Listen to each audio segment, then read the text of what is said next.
안녕하십니까. 오늘은 북한 핵에 관해 말씀드리겠습니다.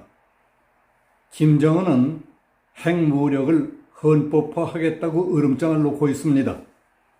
그렇게 된다면 협상과 압박으로 북한을 비핵화시키겠다는 한국과 미국의 대북 정책은 현실성이 없게 된다는 의미입니다.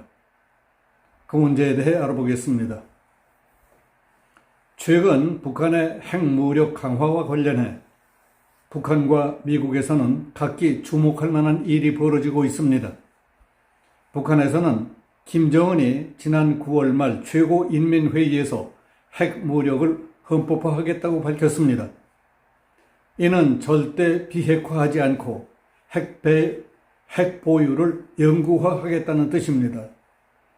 미국에서는 지난달 말 2023 WMD 대량 살상 무기 대응 전략을 통해 북한의 핵 공격 역량이 크게 강화됐다고 평가했습니다. 이처럼 북한 핵 위협이 발등에 불로 떨어졌는데도 우리는 너무 무심하고 태평한 듯합니다. 북한의 핵무력 헌법화란 무엇을 말하는가 하는 것부터 알아보겠습니다. 북한은 지난 9월 26일과 27일 열린 최고인민회의에서 핵 보유국으로서 나라의 생존권과 발전권을 담보하고 전쟁을 억제한다. 그리고 지역과 세계의 평화와 안정을 수호하기 위해서 핵무기 발전을 고도화한다는 내용을 헌법에 명기하기로 했다고 밝혔습니다. 북한 헌법 서문에 담긴 핵 보유국이라는 표현에서 더 나아가 무기 개발의 목표와 방향성을 비교적 상세하게 명문화하는 것입니다. 북한은 작년 9월 최고인민회의에서 핵무력 정책을 법령으로 채택했고 불가역적인 핵 보유국 지위를 공표하면서 언제든지 핵 선제 타격을 할 수 있음을 분명히 했습니다. 이번에는 핵무력 발전 정책을 사실상 영구화하겠다는 의지를 드러냈습니다. 김정은은 최고인민회의 연설을 통해 국가 최고법에 핵무력 강화 정책 기조를 명명백백히 규제한 것은 현 시대의 당면한 요구는 물론 사회주의 국가 건설의 합법성과 요구에 철저히 부합되는 가장 정당하고 적절한 중대 조치라고 했습니다. 우리 공화국이 사회주의 국가로 존재하는 한 핵보유국의 현 지위를 절대로 변경시켜서도 양보해서도 안 되며 오히려 핵무력을 지속적으로 더욱 강화해 나가야 한다는 것이 우리 당과 정부가 내린 엄정한 전략적 판단이라고 말했습니다.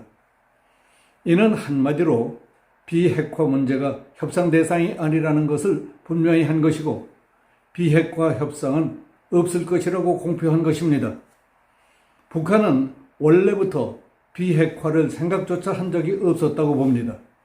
전 대통령 문재인이 혼자 헛된 망상을 갖고 미국과 북한 사이에서 중간자 역할을 자처하며 설치다가 트럼프와 김정은 사이 양쪽에서 신뢰를 잃어버리고 우습게 되어버린 것도 상대방을 잘못 읽고 덤벼들었기 때문에 빚어진 일이었습니다.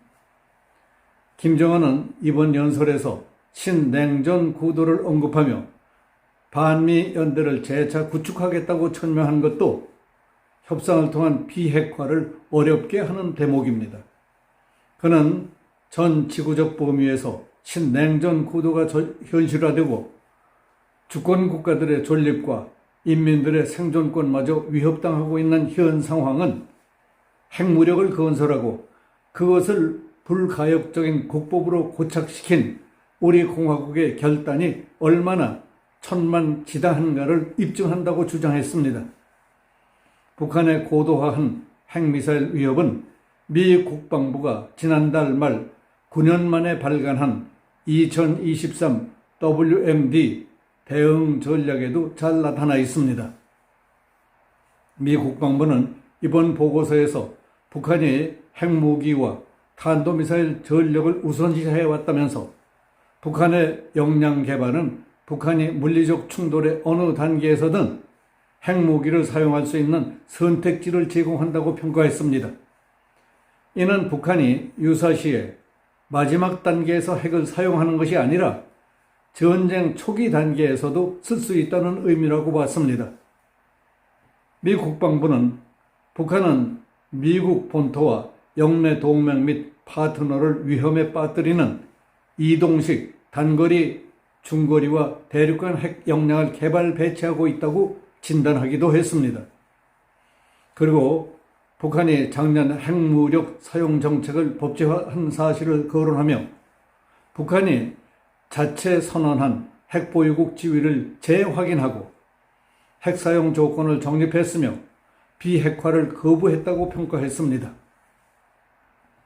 이처럼 북핵미사일 위협이 급속도로 고도화돼 상황이 악화되고 있는 데 대한 우리의 선택지도 점차 줄어들 수밖에 없습니다. 윤석열 정부 들어 적극적인 외교 활동을 통해 워싱턴 선언과 캠프 데이비드 선언으로 한미동맹과 확장 억제, 한미일 안보협력이 강화된 것은 분명히 고무적인 안보 여건 변화입니다. 하지만 최후의 보루로서 우리의 독자적인 핵무장 잠재력 확보 필요성이 커지고 있는 것 또한 부인할 수 없는 현실입니다.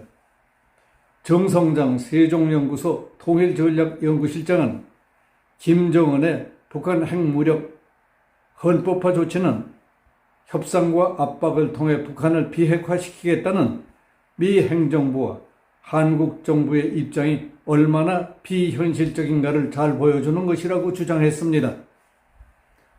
정 실장은 국제정세가 악화돼 일본이 핵무장 결단을 내릴 때 동북아에서 한국만 비핵 국가로 남는 최악의 시나리오를 피하기 위해서라도 우리 정부는 지금이라도 적극적인 대미 설득을 통해 반드시 조기에 일본과 같은 수준의 핵 잠재력부터 확보해야 한다고 주장했습니다. 북한은 지난달 기형적이지만 수직 발사기 10기를 장착한 전술 핵공격 잠수함을 처음으로 공개했고 김정은이 공언한 핵추진 잠수함도 북체제 속성상 언젠가는 현실화될 가능성이 매우 높습니다. 이런 상황에 대비하는 한미 원자력 협정 개정과 핵추진 잠수함 확보는 국민적 공감을 얻는 윤석열 정부의 안보 아젠다가 될 수 있습니다. 그리고 북한 측 동향에 대해 일일이 호들갑을 떨 필요는 없다 하더라도 협상과 압박으로 북한을 비핵화시키기는 어렵다고 봅니다. 지금이라도 적극적인 대미 설득을 통해 일본 수준의 핵 잠재력이라도 확보해야 한다고 믿습니다. 여기서 마치겠습니다. 감사합니다.